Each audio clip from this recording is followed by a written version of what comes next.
The Raven by Edgar Allan Poe. Once upon a midnight dreary, while I pondered weak and weary over many a quaint and curious volume of forgotten lore, while I nodded, nearly napping, suddenly there came a tapping, as of someone gently rapping at my chamber door. "'Tis some visitor," I muttered, tapping at my chamber door. Only this, and nothing more.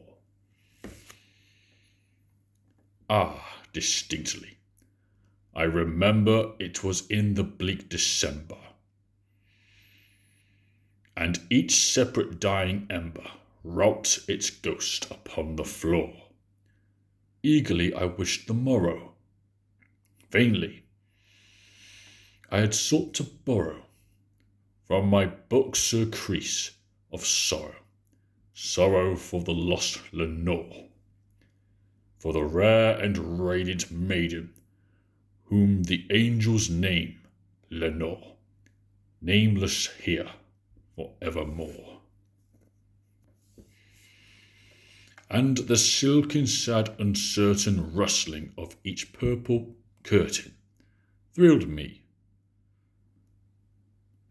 me with fantastic terrors never felt before, so that now, to still the beating of my heart, I stood repeating, "'Tis some visitor, entering entrance at my chamber door, some late visitor, entering entrance at my chamber door.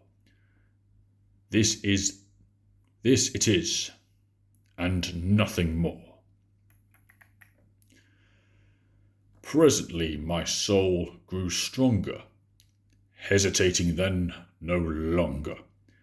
"Sir," said I, "or madame, truly your forgiveness I implore, but the fact is I was napping, and so gently you came rapping, and so faintly you came tapping at my chamber door, that I scarce was sure I heard you. Here I opened wide the door. Darkness there, and nothing more. Deep into that darkness peering, long I stood there wondering, fearing, doubting, dreaming dreams no mortal ever dared to dream before. But the silence was unbroken, and the stillness gave no token, and only the word there spoken was the whispered word Lenore. This I whispered, and an echo murmured back the word Lenore. Merely this and nothing more. Back into the chamber turning, all my soul within me burning, soon again I heard a tapping somewhat louder than before. "Surely," said I, "surely that is something at my window lattice. Let me see then what thereat is, and this mystery explore. Let my heart be still a moment, and this mystery explore. 'Tis the wind, and nothing more." Open here I flung the shutter, with merely a flirt and flutter. In there stepped a stately raven of the saintly days of yore. Not the least obedience made he, not a minute stopped or stayed he, but with mien of law or lady perched above my chamber door, perched upon a bust of Pallas, just above my chamber door, perched and sat, and nothing more. Then this ebony bird, beguiling my sad fancy into smiling, by the grave and stern decorum of the countenance it wore. Though thy crest be shorn and shaven, thou, I said, art sure no craven, ghastly grim and ancient raven, wandering from the nightly shore. Tell me what thy lordly name is on the night's Plutonian shore. Quoth the raven, nevermore.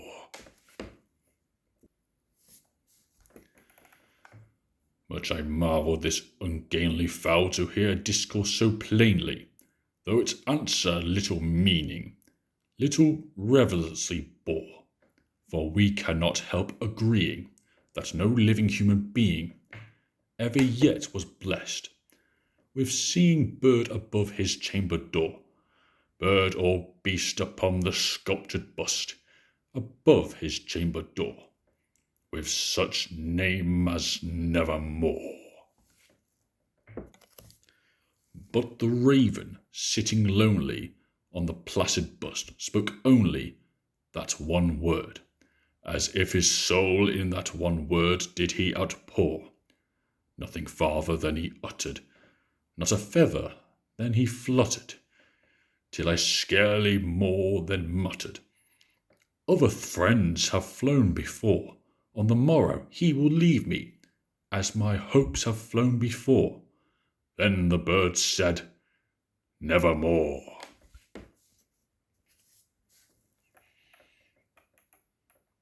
Startled at the stillness broken by reply so aptly spoken, doubtless said I, what is uttered is only shock, and store caught from some unhappy master, whom unmercifully disaster followed fast, and followed faster till his songs one burden bore, till the dirges of his hope that melancholy burden bore.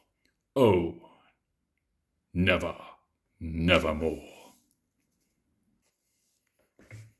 But the raven still beguiling all my fancy into smiling, straight I wheeled a cushioned seat in front of bird and bust and door.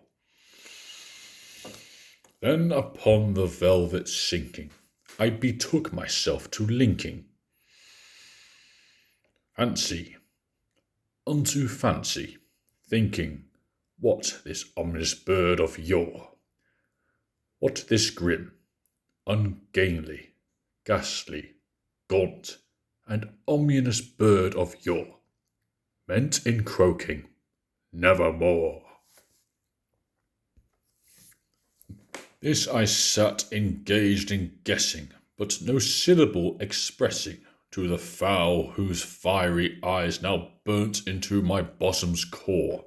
This and more I sat divining, with my head at ease reclining. On the cushion's velvet lining, the lamp light gloated, but whose velvet violet lining, with the lamp light gloating o'er, she shall press, ah, nevermore. Then methought the air grew denser, perfumed from an unseen censer, swung by Sephrim whose footfalls tinkered on the tuft floor. Wretch, I cried, thy God hath lent thee, by these angels he hath sent thee, respite, respite, and nepenthe from thy memories of Lenore. Quaff, O quaff, this kind nepenthe, and forget this lost Lenore, quoth the raven, nevermore.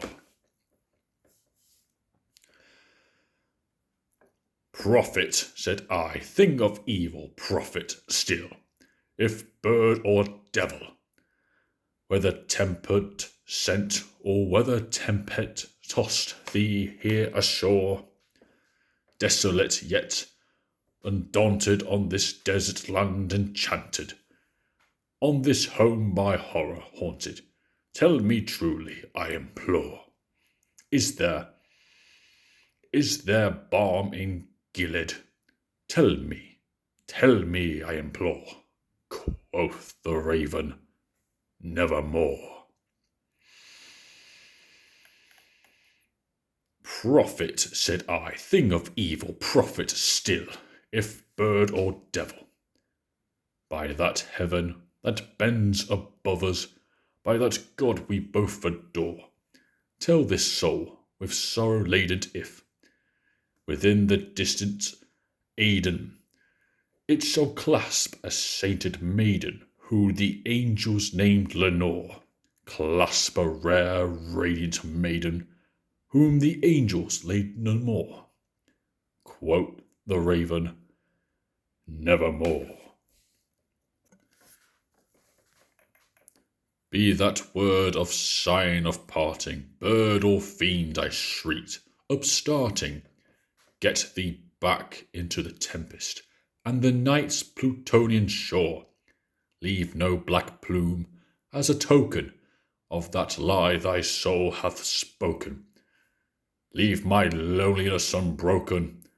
Quit the bust above my door, take thy beak from out my heart, and take thy thorn from off my door, quoth the raven, nevermore. And the raven, never fitting, still is sitting on the pallid bust of Pallas, just above my chamber door. And his eyes have all the seeming of a demon's that is dreaming, and the lamp light o'er him streaming throws his shadow on the floor, and my soul from out that shadow that lies floating on the floor shall be lifted nevermore.